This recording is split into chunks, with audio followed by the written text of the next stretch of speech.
Step 1. Open the box and arrange the products neatly. Step 2. According to the video, remove the magnetic patch on the magnetic mount and stick it onto the phone. Step 3. Remove the protective film of the magnetic ring. Step 4. Remove the screws from the original vehicle's central control panel. Fix the square column to the base with the screw according to the video.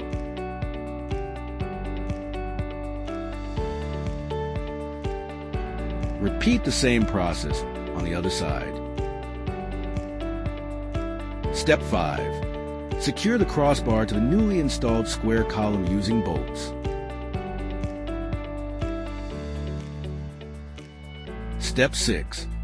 Fix the bracket onto the crossbar, then install the magnetic mount onto the bracket. Step 7. According to the video, install the 2 ball studs on the crossbar